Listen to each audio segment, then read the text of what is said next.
नमस्कार साथियों, स्वागत है आप सभी का। आज हम क्लास 10th साइंस का जो पहला चैप्टर है, रासायनिक समीकरण एवं अभिक्रियाएं, इसके बारे में कुछ हम एग्जाम पॉइंट ऑफ व्यू से जो इम्पोर्टेंट क्वेश्चंस हैं उनको हम देखेंगे, ऑब्जेक्टिव क्वेश्चंस। तो आइए हम देखते हैं हमारा पहला क्वेश्चन। निम्न में से किसकी सहायता से हम निर्धारित कर सकते हैं कि एक रासायनिक अभिक्रिया हुई है? पहला ऑप्शन दिया गया है रंग में परिवर्तन, दूसरा ऑप्शन है तापमान में परिवर्तन, तीसरा ऑप्शन है अवस्था में परिवर्तन और चौथा ऑप्शन है उपरोक्त सभी।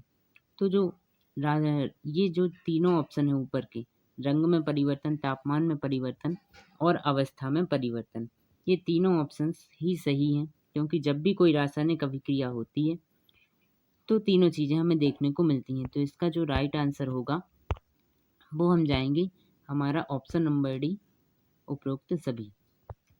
नेक्स्ट क्वेश्चन देखते हैं, क्वेश्चन सेकंड। मैग्नीशियम रिबन जलने के बाद श्वेत चूर्ण में परिवर्तित हो जाता है। यह श्वेत चूर्ण किसका बना होता है?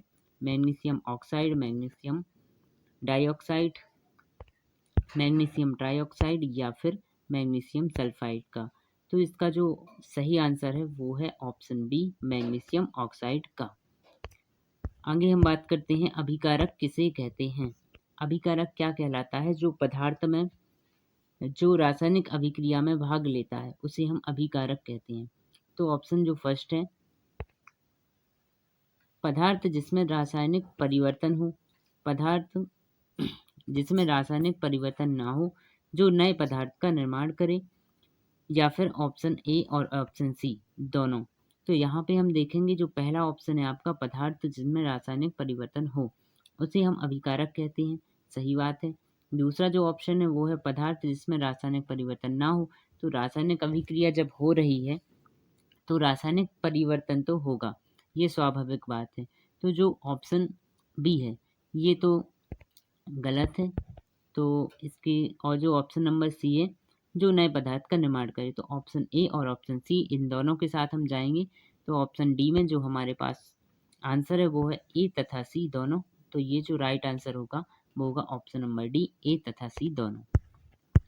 नेक्स्ट क्वेश्चन की हम बात करते हैं, अभिकारकों को किस ओर लिखा जाता है? तो जब कोई रासायनिक अभिक्रिया होती है और उसको हम समीकरण में लिखते हैं तो जो अभिकारक होते हैं उनके लिए हम बाईं ओर लिखते हैं, और जो ऑप्शन ए हमारा राइट आंसर हो जाएगा यहाँ पे। अगले क्वेश्चन की हम बात करते हैं। नेक्स्ट जो क्वेश्चन है आपका, अभिकारक में रासायनिक परिवर्तन से एक नए पदार्थ का निर्माण होता है, उसे क्या कहते हैं?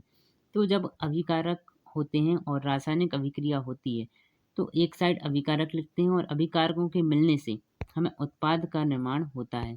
तो यहाँ पे जो ऑप्शन डी है ऑप्शन बी है आपका उत्पाद, ये आंसर सही होगा।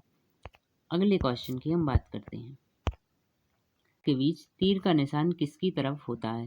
तो जब भी हम कोई रासायनिक समीकरण लिखते हैं तो उसमें बीच में एक तीर का निशान होता है इस टाइप से, और यहाँ पे जो हमारी ये वाली कहलाती है, ये वाली कहलाती है लेफ्ट साइड, ये वाली कहलाती है लेफ्ट साइड, और ये हो गई हमारी राइट साइड। तो यहाँ पे जो लेफ्ट साइड है यहाँ हम लिखते हैं अभिकारकों को, और जो राइट साइड है वहाँ हम लिखते हैं उत्पाद को। तो यहाँ पे जो ये पूछा था कि किसकी तरफ होता है, तो उत्पाद की ओर क्या होता है? उत्पाद की ओर होता है तीर के निशान। अगले क्वेश्चन की हम बात करते हैं, जब दोनों ओर तत्वों के परमाणुओं की संख्या समान हो तब समीकरण कैसा होगा? तो जब दोनों ओर तत्वों के परमाणुओं की संख्या समान होती है तो उसको हम बोलते हैं संतुलित रासायनिक समीकरण। ऑप्शन ए आपका यहाँ पे सही हो जाएगा। क्वेश्चन नंबर 8 हम देखते हैं, रासायनिक ऑक्सीजन की उपस्थिति में मैग्नीशियम रिबन के दहन का रासायनिक समीकरण क्या होगा?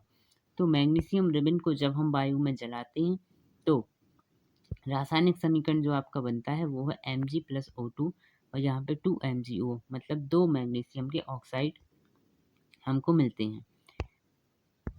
नेक्स्ट क्वेश्चन हम देखते हैं, सबसे छोटी पूर्णांक संख्या के गुणांक का उपयोग करके समीकरण को संतुलित करने की विधि क्या कहते हैं? तो इस विधि को हम बोलते हैं हिट एंड ट्रायल विधि। आज का हमारा अंतिम क्वेश्चन है, जो कि 10वां क्वेश्चन। हर एक वीडियो में हम 10 क्वेश्चंस कवर करेंगे, जो कि आपके एग्ज़ाम के हिसाब से काफ़ी इम्पोर्टेंट होंगे। तो आज का ये लास्ट क्वेश्चन है इस वीडियो का, और फिर इसके बाद हम मिलेंगे नेक्स्ट वीडियो में। तो अभी लास्ट क्वेश्चन देखते हैं। अभिकारक की परिस्थितियाँ जैसे कि ताप, दाब, उत्प्रेरक आदि को समीकरण में कहाँ दर्शाया जाता है? तो जब हम रासायनिक समीकरण लिखते हैं तो ये जो तीर का निशान होता है, ऑप्शन ए है तीर के निशान के ऊपर, ऑप्शन बी है तीर के निशान के नीचे, या फिर तीर के निशान के दाईं ओर, और ए तथा बी दोनों। तो यहाँ पे हम देखेंगे जो तीर का निशान होता है इसके ऊपर तथा नीचे दोनों ही साइड हम ये सारी चीज़ें दर्शा सकते हैं, जैसे कि ताप है, दाब है, या फिर उत्प्रेरक आदि की उपस्थिति है। तो यहाँ पे ऑप्शन डी जो हमारा है, ए तथा बी दोनों, इसके साथ हम जाएंगे और ये हमारा राइट आंसर होगा। तो दोस्तों, आज के ये हमारे 10 क्वेश्चंस थे। इसके अलावा अब आने वाले क्वेश्चंस को देखने, आने वाले वीडियोस को देखने चैनल को सब्सक्राइब कीजिए। आप सभी का धन्यवाद।